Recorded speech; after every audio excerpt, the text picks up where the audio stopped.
Bom dia, irmãos. A graça e a paz, que excede todo o entendimento, esteja com a amada noiva de Cristo, hoje e sempre. Irmãos, hoje eu estou incumbido de trazer uma mensagem para você e estou contente. É um desafio, é uma honra, é um privilégio e ao mesmo tempo uma responsabilidade. Uma responsabilidade que traz prazer, porque isso envolve dedicação, envolve compromisso e reconhecimento de quem Deus é, o que Ele faz e o que Ele espera de nós. Vamos orar pelas crianças primeiro? Já subiram? Já subiram? Mas já subiram, mas vamos orar por elas mesmo? Fecha os seus olhos, curva a sua cabeça.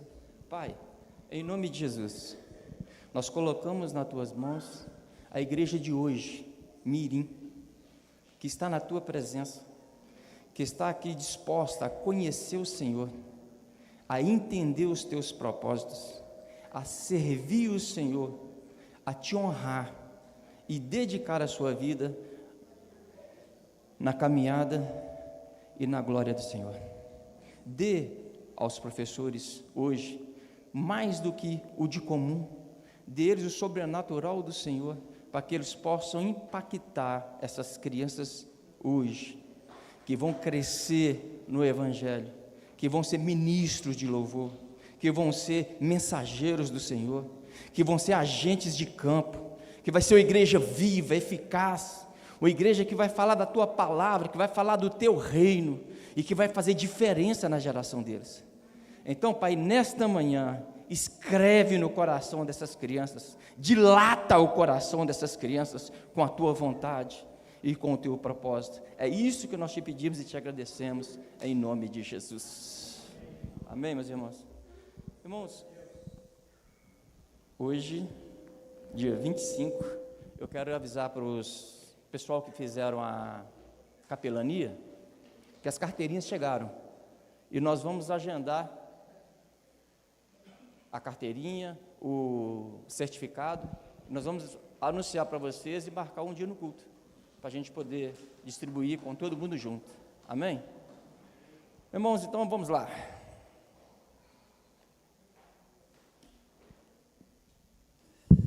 Vamos orar mais uma vez? Senhor, em tuas mãos eu coloco a minha vida, em tuas mãos eu coloco os meus pensamentos e os desígnios do meu coração.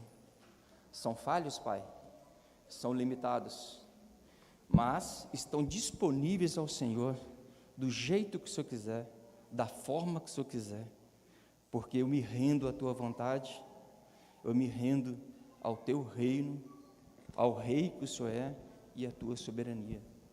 Faz de mim, Senhor, um instrumento eficaz para que a tua noiva seja alimentada, seja fortificada e seja contemplada pelos teus propósitos e os teus desejos essa manhã. É isso que eu te peço em nome de Jesus. Irmãos, nós vamos começar com o tema conhecimento e convicção andam juntos, baseado em Mateus capítulo 5, versículo 13 e 14.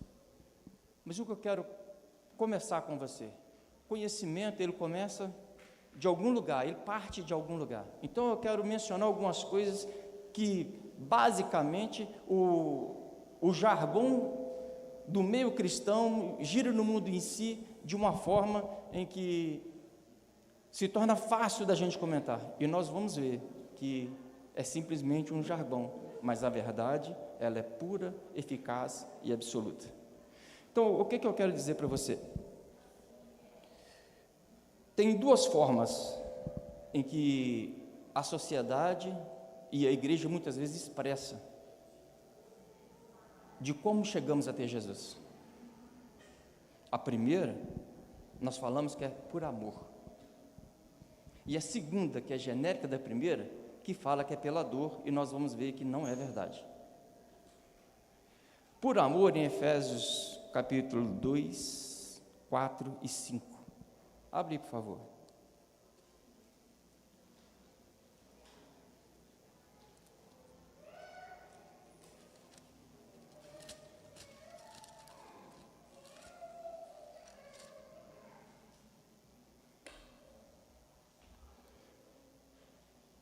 Todos encontraram?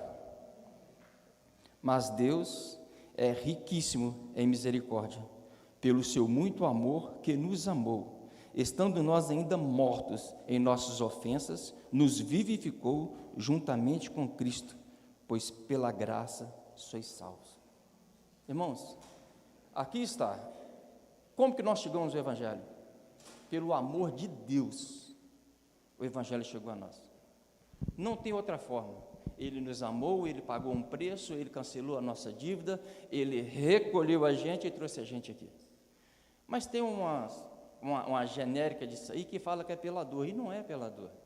Deus usa a circunstância, o momento que nós estamos vivendo, e nos atrai ao amor dEle e nos dá entendimento. É somente por amor de Deus é que nós somos resgatados. Nada mais. Não tem outra justificativa.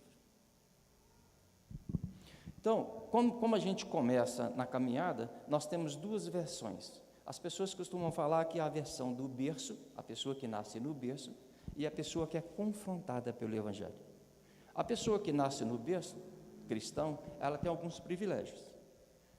Eu vou pegar aqui o pastor Hernani como uma referência para a minha colocação. Mãe cristã, lar cristão, ele teve orientação para caminhar, ele teve exemplo de vida, ele teve prática, ele teve dedicação e conhecimento. Isso trouxe na vida do pastor Hernani algumas coisas interessantes. Trouxe na vida dele uma pessoa culta, tem etiqueta, mas é simples, não subiu para a cabeça, tá certo? E uma pessoa que tem posicionamento, tem caráter, uma expressão da presença de Deus. Quem nasce no berço evangélico tem algumas facilidades, porque o que nos molda e o que faz a diferença em nós é aquilo que nos é ensinado. E tem pessoas, como eu, por exemplo, que foi confrontada pelo Evangelho. Eu não tive esse lar para construir essa base, para me direcionar. E assim como muitas outras pessoas, onde se dá a entender, entre aspas, de que nós viemos pela dor, mas não foi pela dor. Deus usou os artifícios para me trazer aqui, para me mostrar o teu segredo, para me mostrar a tua essência, para me mostrar os teus planos. Se a gente olhar as possibilidades do pastor, por exemplo, você olha para ele e você vê nele o quê? Um best-seller. Você vê nele um gentleman, uma pessoa culta, dotada de graça, dotada de educação, sabe expressar. É o que a gente espera, não é verdade? Ele é nosso líder. Ele é a pessoa que vai nos direcionar a caminhar. Mas eu divido essa responsabilidade comigo e com você. O que o mundo espera de nós é o que nós esperamos dele. O que o mundo almeja que nós temos é o que nós queremos que a liderança tenha.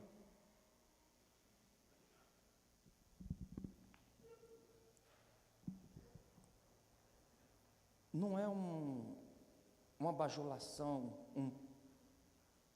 um meio de expor o pastor. É uma forma de eu usar o mais próximo de mim na minha colocação da pregação. Eu tenho o maior respeito por ele, eu tenho o maior respeito pela palavra, e eu tenho o maior respeito por você, que é pedra preciosa e menina dos olhos do Senhor. Não pode ser diferente. Não posso agir diferente. O mundo espera o mesmo da igreja. Desta forma, o que eu entendo? Que o Evangelho é para todos. O Evangelho é para o preto, para o branco, para o homem, para a mulher, para as crianças, para o jovem, para o adulto. É para toda geração. O Evangelho é para povos e para etnias. O Evangelho é para a imagem e semelhança de Deus. Está dando para me ouvir? É que eu tenho uma dificuldade com isso aqui, mas vai melhorar. Então, esse é o Evangelho. Ele é para todos.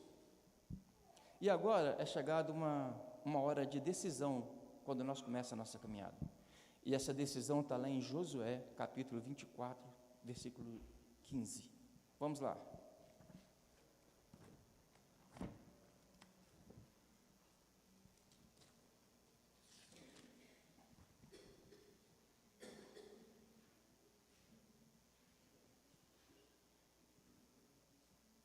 Não, é 24, irmãos. Falei errado.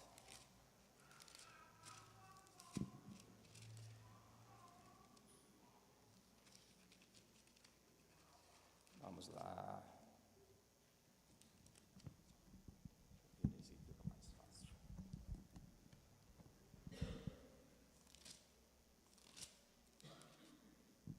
O que está escrito em Josué 24:15? Porém, vos parece mal aos vossos olhos, ao servir ao Senhor, escolhei hoje a quem sirvais: aos deuses que serviram vossos pais, que estavam além do rio, os deuses amorreus, em cuja terra habitas, porém eu e a minha casa servimos ao Senhor. Irmãos, a gente passa a ter conhecimento que o Evangelho é para todos, e vem para nós a responsabilidade de decidir quem nós vamos servir, a quem nós vamos servir e como nós vamos servir. Bom, então, nessa caminhada, não importa mais, quando nós chegamos no poder de decisão, não importa mais como o Evangelho chegou até nós. O que importa é que nessa caminhada não tem mérito nosso. Não tem nada que nós podemos fazer nessa caminhada que seja mérito nosso, que seja por vontade nossa, que o resultado vai ser de nossa parte. E eu quero dizer para você, Jesus está recrutando trabalhadores para a seara.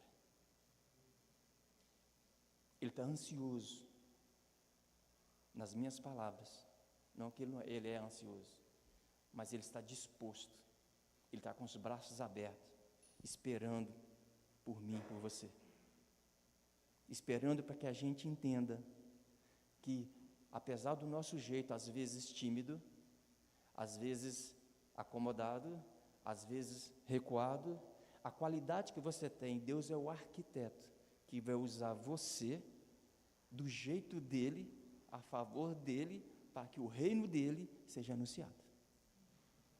Então não se intimide, não se exclua, não se recua, porque você foi chamado para ser o representante de um Deus onipotente, onisciente, onipresente. Ele é único, não tem outro.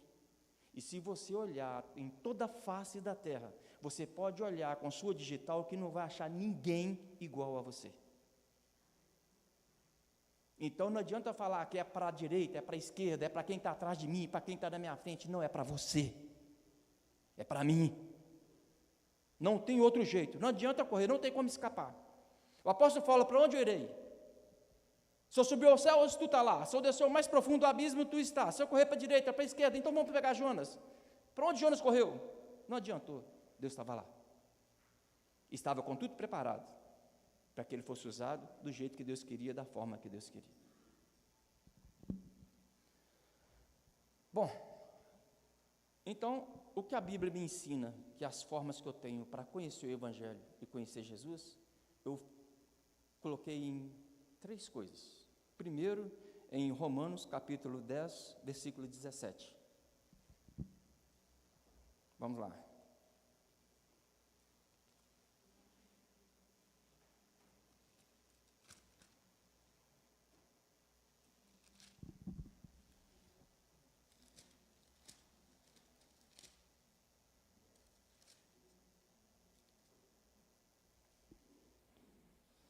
Todos acharam? Vamos lá? De sorte que a fé é pelo ouvir, e o ouvir a palavra de Deus. A primeira forma é ouvir. Mas para mim poder ouvir eu tenho que ter alguém para me falar, para me anunciar. Entende onde você pode entrar? Entende onde você pode ser útil no reino? Entende onde a habilidade que você tem pode ser usada a favor do rei? A segunda está em 1 Coríntios, capítulo 1, 21.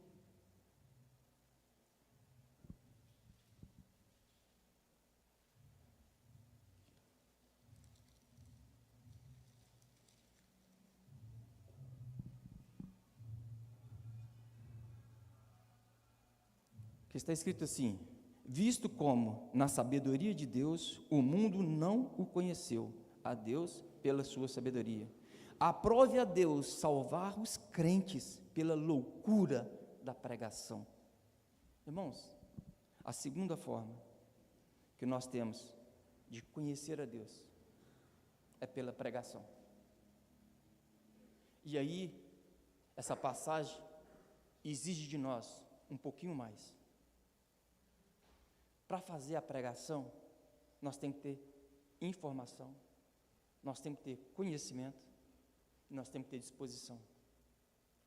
Muitas vezes a gente coloca o conhecimento, a gente coloca o treinamento acima de tudo, mas a primeira coisa é o seu coração.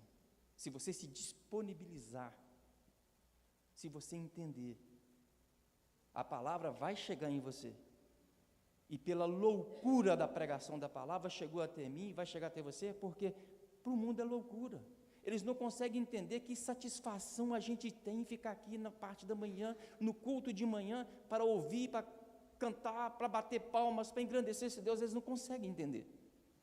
Mas nós conseguimos, porque nós entendemos que nós fazemos parte de um plano muito maior do que nós almejamos ou imaginamos.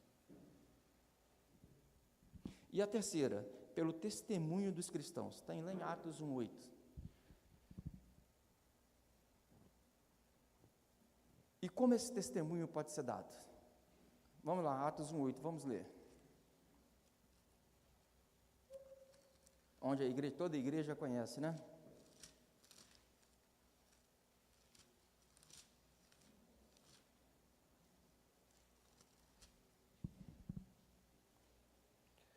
Mas recebereis a virtude do Espírito Santo, que há de vir sobre vós, e ser-me-eis testemunhas, tanto em Jerusalém, como em toda a Judéia, Samaria e os confins da terra. A outra forma que tem para que o mundo conheça o Evangelho, conheça Cristo, vem pelo testemunho, vem pela nossa caminhada, por coisas simples, por gestos simples. Por uma conversa simples, um gesto de amor e uma ação que aponta para Cristo. Tudo que eu e você fizermos, que apontamos para Cristo, para o seu reino, para a sua vontade, para a sua glória, se torna uma testemunha, se torna um motivo para que o mundo conheça esse Jesus. Então eu pus a base nessas três coisas.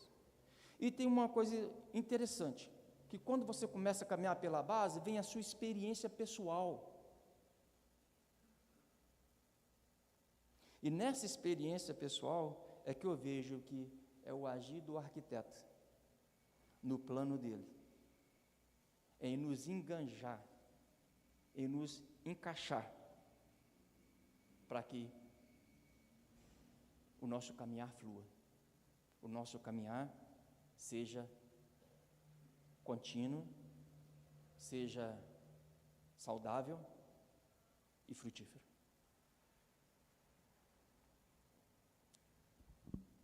Aí eu cheguei numa parte aqui que eu quero falar com vocês que eu estou meio lascado nessa história.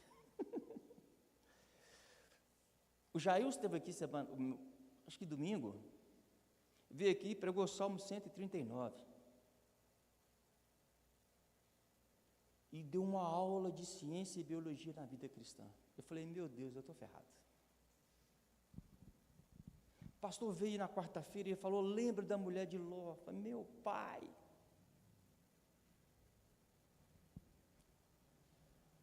A mensagem do pastor enfiou a mão lá dentro da minha garganta, assim, me virou do lado das vestas, falou: vomita o que você está comendo, filho, que está te fazendo mal, me colocou normal de novo, me deu um tapinha nas costas, e eu falei: esse homem me ama. Aí eu saí daqui, ainda bem que o irmão não está aí, eu saí daqui, fui abraçar o irmão ali com um gesto de carinho. 15 dias depois ele falou assim: a minha costela está doendo. O que eu quero dizer, irmãos? Eu não vou conseguir expressar o Evangelho, eu não vou conseguir com a mesma eloquência, com a mesma afinidade que os demais irmãos aqui, pelo qual a igreja é privilegiada. Eu não vou conseguir expressar igual a eles, e nem quero expressar igual a eles. Eu preciso dar liberdade ao Senhor, ao autor e consumador da minha vida, que me implantou fé, que me exige obediência, renúncia. Eu preciso dessa liberdade a Ele, para que Ele me use do jeito que Ele quiser, da forma que Ele quiser. E eu faço esse apelo para você essa manhã. Eu faço esse convite para você essa manhã. Raciocine, pense, aprofunde. Não dá mais tempo de ficar parado, não dá mais tempo de se esconder, não dá mais tempo de deixar para o amanhã ou para o depois. E para você ter uma noção bem profunda do que eu quero te dizer, eu ouvi um vídeo na internet que é a minha cara. Um pastor tinha uma igreja e toda vez que chegava na igreja, o faxineiro tinha uma dedicação violenta na igreja e ele fazia de tudo, e o pastor olhava assim: esse homem vai me dar problema, esse homem, não sei não, esse amor está demais, essa dedicação está demais. E tem um ditado popular aí que a esmola, quando é demais, o santo desconfia. E chegava de manhã, o homem estava limpando a igreja, se chegava de tarde e estivesse limpando a igreja, ele estava logo no altar, e está assim: esse homem vai dar problema, esse homem quer meu lugar. Um belo dia ele chegou de mansinho, em pé, antepé, viu o faxineiro limpando o altar. E ele chegou devagarinho, e como a Ana estava orando, assim estava o faxineiro, balbuciando. É assim que fala mesmo, né? Com Deus, falando assim: Senhor, que privilégio. No Velho Testamento fala que não era todo mundo que podia subia no Santo dos Santos. Se subisse inadequadamente, morria. E hoje eu estou aqui, com o privilégio de limpar o teu altar, de preparar para que a tua palavra seja ministrada, para dar condições de que as pessoas venham e se expressam o louvor da melhor forma, num lugar limpo, num lugar de honra. O pastor parou, bateu a mão nas costas dele, com os olhos correndo de lágrimas, e falou: irmão, que tremenda adoração é a sua, eu preciso aprender. Eu preciso aprender a adorar a Deus, irmãos. Eu preciso aprender a caminhar com Deus. Eu preciso aprender a me dedicar a esse Deus. Porque é chegada a hora em que o conhecimento e a convicção, ela precisa andar junto. Você precisa ter conhecimento do que você é, e você precisa ter convicção do que você é. Vamos caminhar? O amor de Deus, ele nos constrange. Então, o amor dele nos alcança, e quando a gente começa a aprofundar, quando a gente começa a se socializar com esse amor de Deus, nós olhamos para o alto e sentimos vergonha. Mas quando olhamos para frente, nós temos a convicção de que o amor dele por nós nos ensina a caminhar confiantemente. Ele não nos abandona, ele não se afasta de nós, ele não atrasa como muitas vezes a gente pensa. Ele é pontual, ele é fiel, e ele é digno do que ele é e do que ele faz. Para mim, para você e para mim. para a igreja e para a noiva, para os cooperadores, para os assistentes, de forma geral. Ele é fiel.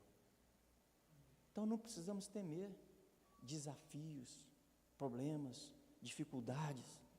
Nós vamos ter o tempo todo. Eu não quero desanimar você, como diz o pastor, e nem provocar em você desespero, não. Mas vai mesmo melhorar, irmãos?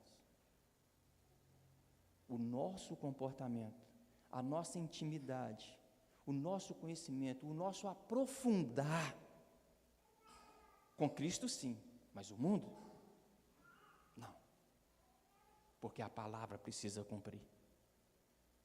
O mundo já é do maligno, mas e nós? O que nós somos? Se o conhecimento e a convicção precisam andar junto. Bom, sendo assim, em Colossenses capítulo 2, versículo 14 e 15.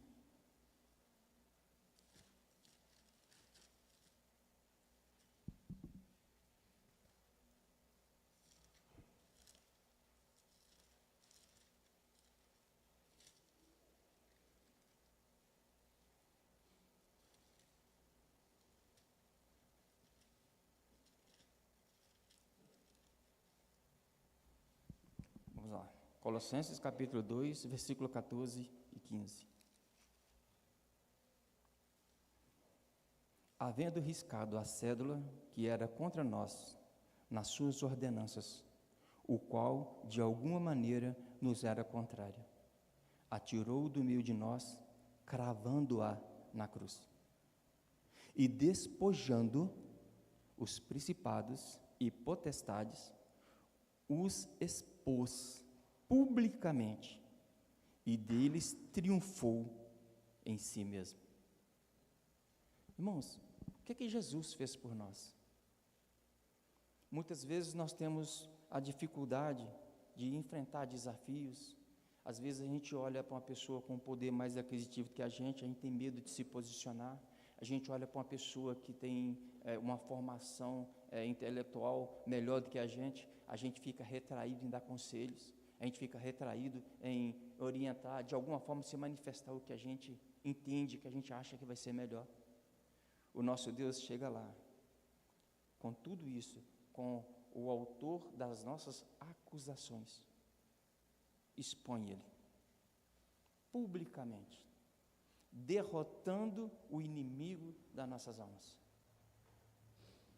Você consegue entender como que nós começamos a caminhar, como que o conhecimento faz a diferença para a nossa vida, a diferença para a nossa história, para a nossa geração?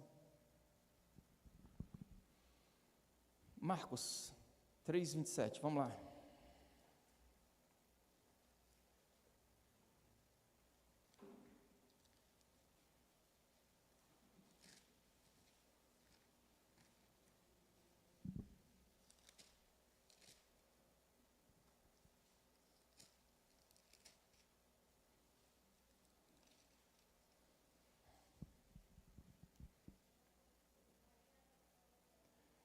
Podemos ler? Ninguém pode roubar os bens do valente, entrando-lhe em sua casa, se primeiro não manetear o valente, e então roubará a tua casa. O que Jesus fez por nós? Quem é o valente que nós mencionamos? Satanás é o valente. E quais são os bens que esse valente detinha nas mãos? As almas, as vidas. E o que o nosso Deus fez? O acorrentou. O impediu de fazer a arruaça que ele queria fazer em nossas vidas, pagando um preço por nós. E isso nos traz um novo estilo de vida, uma nova forma de pensar, uma nova forma de agir, um novo conceito. Que conceito é esse? Então vamos lá. Que Deus tenha misericórdia de mim. 1 Coríntios capítulo 10, 31. O pastor é apaixonado com esse versículo.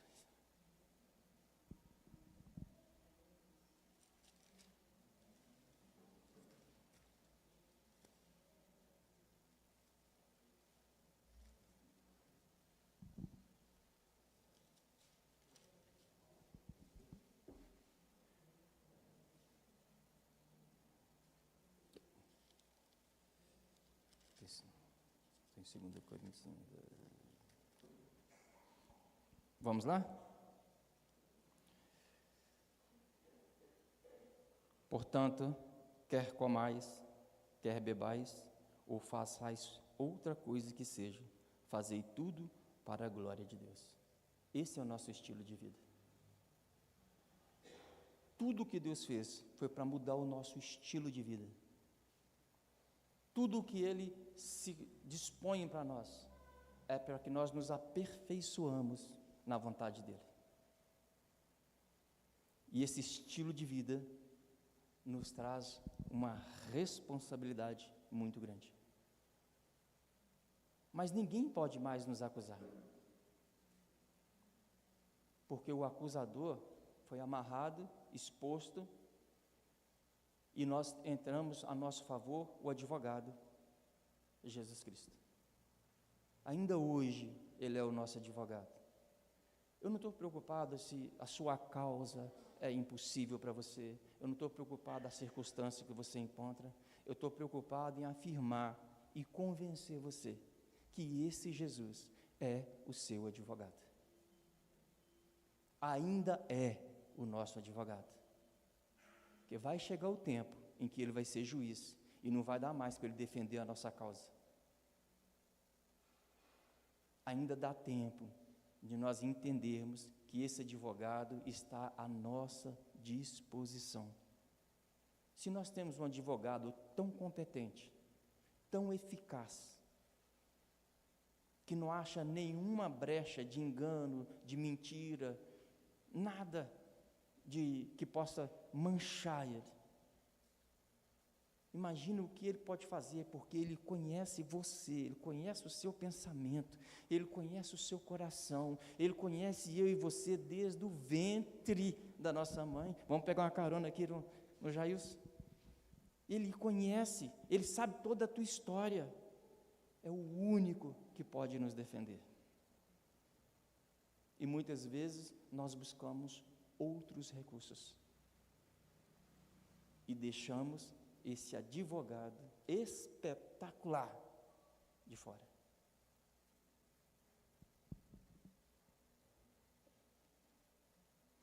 Conhecimento e convicção andam juntos. Vamos lá em Mateus capítulo 5, versículo 13 e 14. Agora nós começamos, irmãos. Mateus capítulo 5, 13 e 14.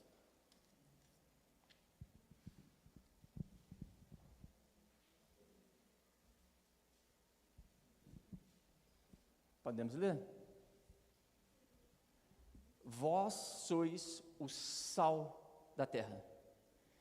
E se o sal for insípido, com que se há de se salgar? Para nada mais presta, senão se para ser lançado fora e ser pisado pelos homens. 14. Vós sois a luz do mundo. Não se pode esconder uma cidade edificada sobre um monte. O que nós entendemos, irmãos? Nós entendemos que nós somos sal, somos luz. O sal é mencionado como sabedoria, um meio de influenciar. Se você pega um sal para tempero, você está evitando que o produto perca. Você está trazendo vida, durabilidade àquilo que você está usando.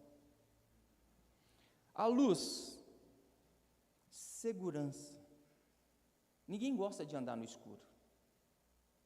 Medo de tropeçar. medo de não saber o que está na frente. Então a luz é a segurança. Nós somos isso, e eu quero transformar isso para ficar mais fácil para mim explicar para você, que nós somos o celeiro do céu na face da terra. E o que um celeiro tem? Primeira coisa, um estoque, não tem outra forma, começa por aí. Mas dentro desse estoque, você não estoca qualquer coisa, você estoca quantidade. Olha lá nas sete semanas de fome do Egito. Você estoca quantidade, você estoca qualidade e você estoca variedade. A quantidade, porque você guarda, porque você consegue administrar para que não falte durante um período. Qualidade, porque se tivesse estragado, você já tinha jogado fora, para não contaminar o que estava sendo guardado com qualidade. A variedade, porque nós temos sabores diferentes, nós gostamos de coisas diferentes. Mas tem uma coisa que não ocupa espaço, e a gente guarda no celeiro. E muitas vezes a gente não para observar o que está guardado, não é visível, mas também é perecível. Dentro desse celeiro, com essas três coisas que nós guardamos, nós esquecemos de olhar a validade daquilo que nós estamos guardando.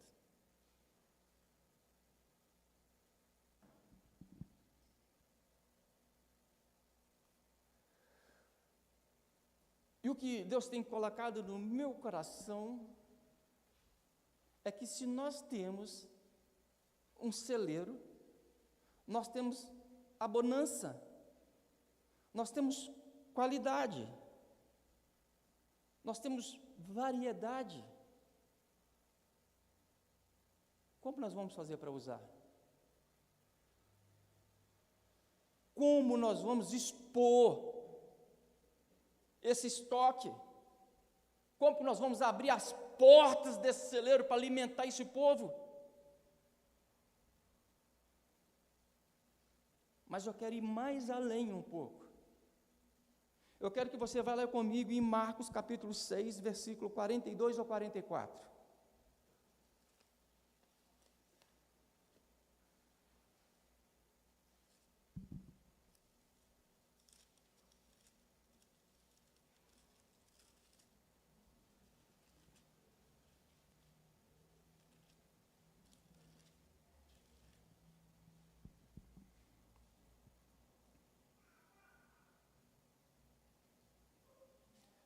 Podemos ler? E todos comeram e ficaram fartos, e levantaram 12 cestos cheios de pedaços de pão e de peixe. E os que comeram os pães eram quase 5.000 homens. Quanto eles tinham? 5, 2, 5. Nós temos o quê? Um celeiro. Nós somos o quê? O sal. Nós somos o quê? A luz. O que esse mundo espera? O que nós esperamos do nosso pastor. O mundo espera de nós. Então o mundo espera que o nosso celeiro seja aberto para poder alcançá-los. Você tem o seu celeiro aí. Está aí dentro. É necessário eu e você abrir a porta desse celeiro. Porque uma coisa que Deus tem colocado no meu coração, que só tem multiplicação quando se serve à mesa. O celeiro tem validade, a validade não ocupa espaço, não é visível. Até o sal, com o passar do tempo, ele se torna inútil. Mas se você quer ver o seu celeiro se multiplicar, abre as portas dele. Serve a mesa, porque assim vai haver multiplicação, assim vai haver arrependimento, assim vai haver novo nascimento e vai haver redenção de almas. Mas não para por aí. O que eu entendo nessa passagem, irmãos? o pouco que nós temos, o pouco que eu tenho, se eu servir esse pouco que eu tenho, ele vai ser acrescentado na minha vida.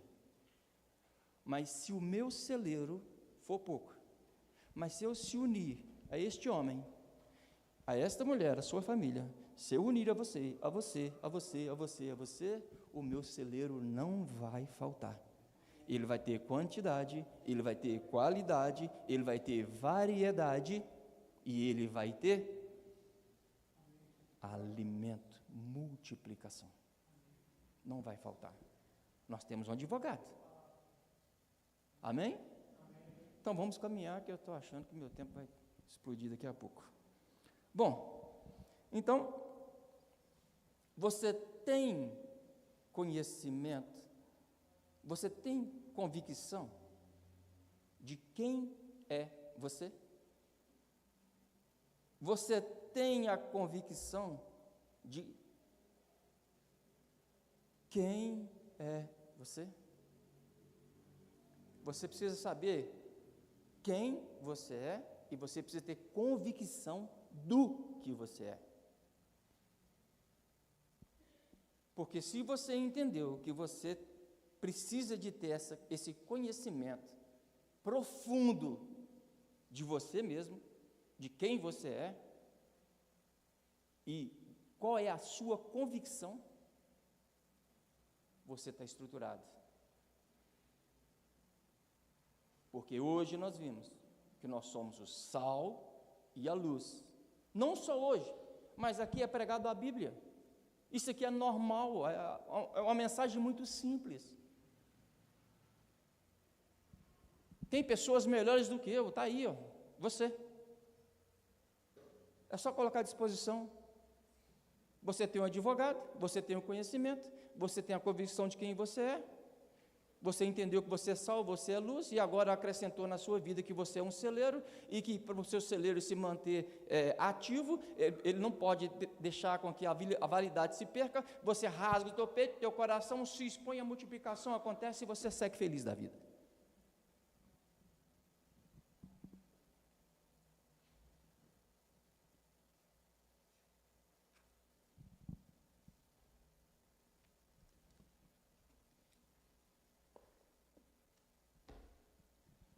Vamos lá em Romanos, capítulo 1, versículo 14, por favor.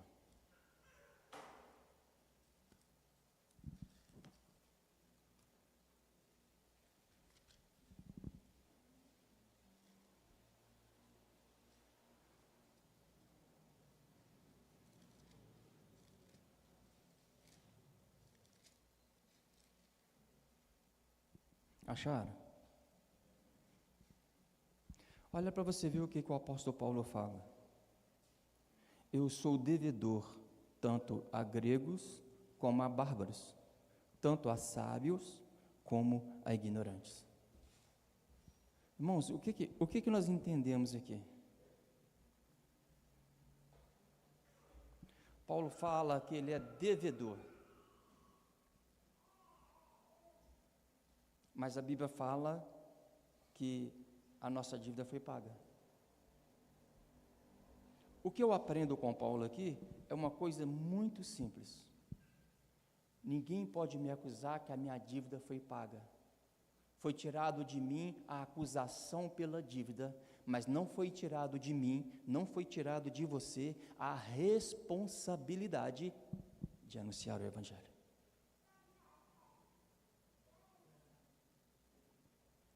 A consequência da acusação, as setas que voam de noite, que voam de dia, maldição,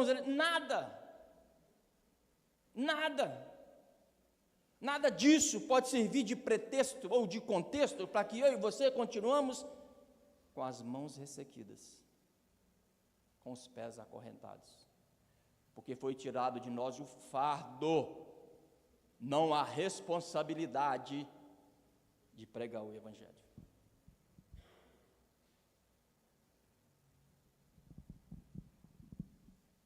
Baseado nisso, nós entendemos que nós somos devedores e não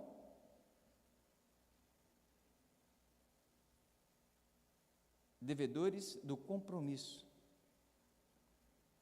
não do valor. Nós saímos de uma posição de incapazes para contribuintes. Por que contribuintes?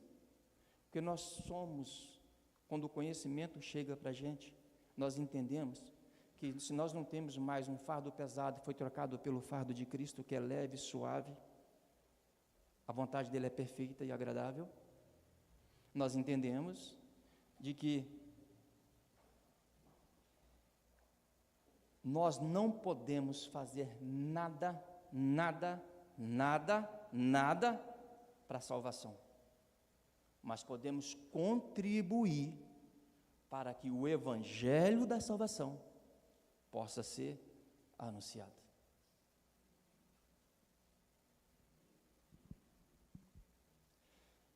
Em Marcos 16:15 fala do ID. E o ID, muitas vezes, a gente coloca como uma ordem. E é. Não tem outro jeito. É. Mas quando a gente encara o ID como uma ordem, a gente sente como um peso. Mas Paulo fala com a gente que é um privilégio.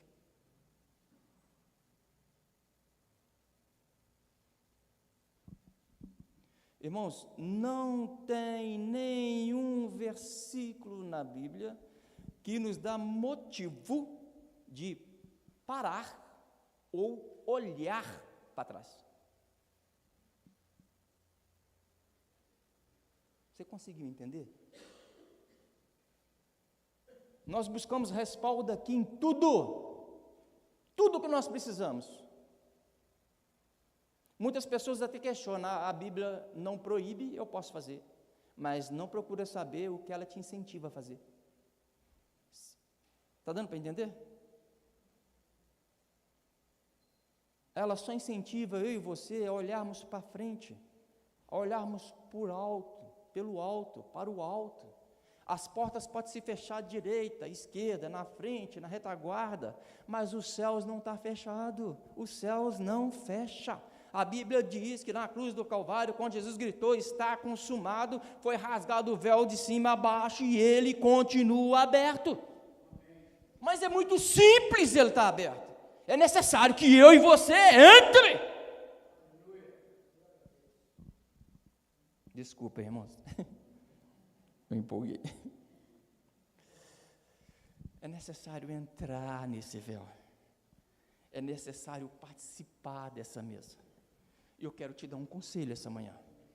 Quando você lembrar do véu que você entrou, você fala assim: Senhor, eu quero encontrar com o oleiro nesse véu. Eu estou só o pó. Mas se eu encontrar o oleiro, eu vou me despir de tudo que o eu almeja. E vou me submeter à vontade desse oleiro. Faz a obra em mim, Senhor. Porque eu te garanto, o oleiro não vai fazer um vaso simplesmente para ficar de aparência. O oleiro não vai fazer o vaso para que fique simplesmente no estante, parado, pegando poeira. O oleiro vai pegar eu e você, vai moer, vai jogar azeite, vai pôr as mãos, vai remoldular e vai nos fazer a vontade dele. E eu posso te garantir que vai dar fruto. Porque o oleiro não sou eu. O oleiro não é homem para mentir, nem para voltar atrás. Aonde eu quero chegar, irmãos? Eu quero chegar na carta de Filemão. Até aqui eu dei essa volta toda para chegar na carta de Filemão. Como é que está meu horário aí? Irmãos, eu vou fazer um resumo rápido aqui da carta de Filemão, e eu vou terminar, e que Deus tenha misericórdia de mim. Vamos lá. Carta de Paulo a Filemão. A carta de Paulo a Filemão foi escrita mais ou menos na data de 62 depois de Cristo. O escritor Paulo, destinatário, Filemão, um cristão em Colossos. O contexto, um escravo fugitivo. O conteúdo, o perdão. Mas eu quero trocar esse perdão aqui por aquela frase ali, ó, conhecimento e convicção andam juntos. E quando Paulo começa a escrever a carta, ele vem na saudação, e do capítulo 1 ao versículo 7, Paulo rasga o peito e elogia Filemão e põe Filemão no mesmo patamar dele.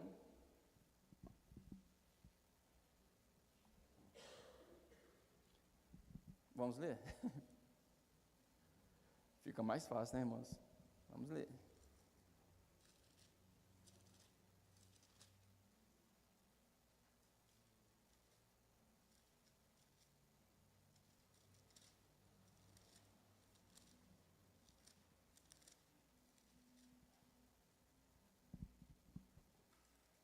Deixa eu achar aqui, irmãos.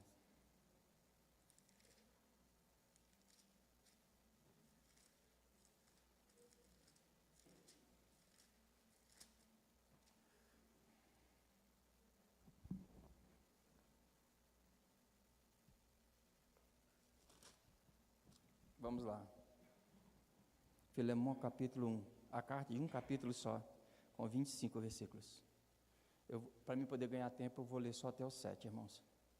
Paulo, prisioneiro de Jesus Cristo, e o irmão Timóteo, ao amado Filemão, nosso cooperador, e a nossa irmã Áfia e Arquipo, nosso companheiro, e a igreja que está em tua casa.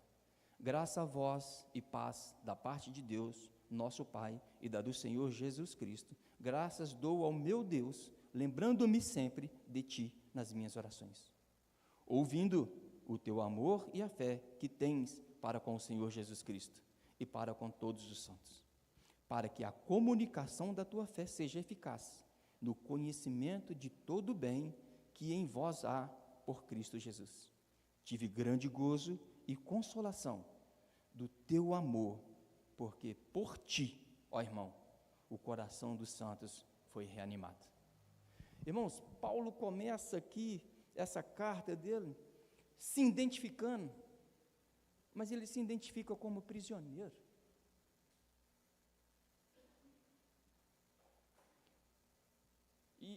E essa palavra prisioneiro me chamou a atenção. Essa palavra mexeu com a minha estrutura, porque nós temos a mania de falarmos que nós somos livres, e muitas vezes não sabemos usar essa liberdade consciente a favor do reino de Deus. E Paulo fala que ele se posiciona como prisioneiro. O que ele está dizendo para mim aqui, no meu entender, que sou leigo, é que para evitar que ele administra mal o seu tempo, ele se coloca prisioneiro, põe prioridade servir a Cristo.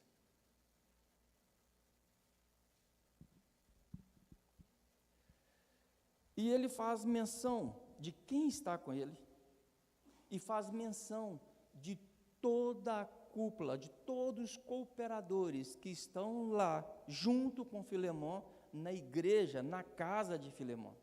Ele valoriza, ele faz questão de falar, olha, fulano, é como se o pastor estivesse escrevendo aqui e lembrasse de todas as pessoas aqui da igreja, de todos os membros, de todos os visitantes. Imagina, eu fiz uma pesquisa por alto de Roma até na Turquia hoje, que era Colossos antigamente, são 2.850 km. Então, quando a carta chegava para a gente, é como se fosse a pessoa ao vivo, era um diálogo ali, pessoal, cara a cara. Aí eu imagino a alegria de Filemão quando fala assim, chegou uma carta de Paulo para você. Mas segundo o estudo que eu fiz, eu não sei se eu estou certo, mas quem levou a própria carta foi Onésimo. E Onésimo era o escravo fujão, o escravo ladrão, que vinha trazer a carta de Paulo. Que contraste! O que fazer quando a visita é boa e a notícia é amarga? A visita é boa. Eu colocando a carta como uma pessoa de Paulo, imagina. Irmãos, é complicado. Aí entre o conhecimento e a convicção precisam andar juntas. Paulo rasga o peito e coloca Filemon num patamar de um cooperador excepcional, fenomenal. Baseado assim, Filemon, olha, seu evangelismo deu certo, o grupo de homens, ó, tá beleza, os obreiros, espetacular, a sua pregação, a Bíblia. E lá na frente ele fala assim, ô Filemon, deixa eu falar com você, eu tenho um prazer, um gozo enorme, quando eu vou nas minhas orações, colocar você na presença de Deus. Irmãos, que privilégio. Porque muitas vezes as pessoas vão orar para a gente e falam assim, como eu sofro, é luta, é um fardo pesado, você peleja todo o tempo para a pessoa ir no tranco, empurrando para andar, para caminhar, e a pessoa não quer. E a maioria das cartas que Paulo escreve, ele escreve justamente incentivando, corrigindo, exortando, e aqui na carta de Filemon, ele rasga o peito e elogia. Conhecimento e convicção precisam andar juntos. Daí por diante, depois de todo esse elogio, vem uma coisa interessante.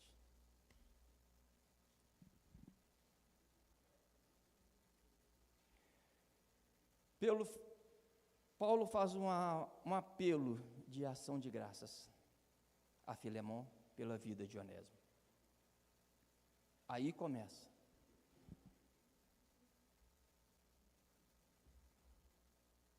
Começa Filemon sendo confrontado com o conhecimento que ele tem e com a convicção que ele tem. Porque ele é um pregador do Evangelho. E o que Paulo faz menção de ação de graça é para uma pessoa que saiu do convívio dele, sem autorização, sem crédito, pela porta dos fundos. E Paulo começa a fazer uma ação de graça por esse cara. E se torna avalista do resultado do Evangelho na vida de Onésimo. Até o versículo, se não me engano, 17. Jesus não fez assim por nós?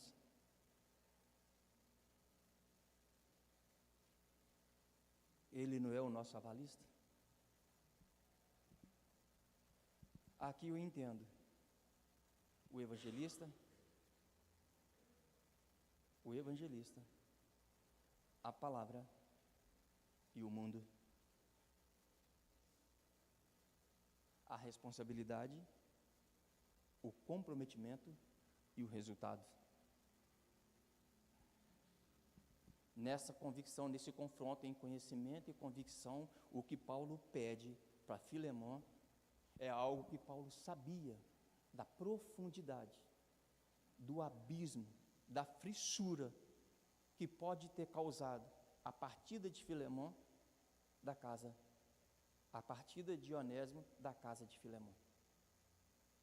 E lá no versículo 9, Paulo continua falando como prisioneiro, coloca-se como prisioneiro e faz uma colocação. Paulo, o velho, agora prisioneiro em Cristo. Eu não quero colocar esse velho aqui como idade. Eu quero colocar esse velho aqui como o passado de Paulo. O que Paulo estava pedindo para Filemão, ele vivia na pele. O que era ser acusado, o que era ser trabalhado, porque as pessoas olhavam para Paulo e via Paulo antes, e agora o Paulo depois, o prisioneiro em Cristo, faz um apelo para Filemão. E o que me chama a atenção é a harmonia, é a cumplicidade de Paulo e Filemão. Algo que é desejável que isso aconteça na igreja de Cristo. Não por acaso, mas por realidade, por empenho, por dedicação.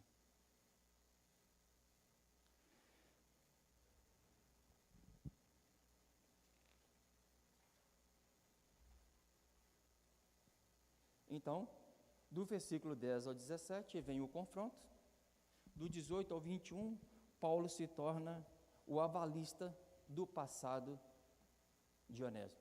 Vira e fala assim: olha, ô Filemão, deixa eu falar com você. Se caso você resistir, você não quiser, por causa de alguma perda lá do passado, eu peço você, põe isso na minha conta. Põe isso aí que eu pago. Não deixa essas coisas do passado ocupar espaço no seu coração, no presente. Não deixa as coisas velhas ocupar o espaço da novidade, dos benefícios que a partir de agora Onésimo vai fazer na sua companhia. Ele era inútil, hoje útil. Ele sai como escravo, mas eu quero que você o receba como o meu coração. Terminando, irmãos, precisamos pregar o Evangelho. Deus abençoe você.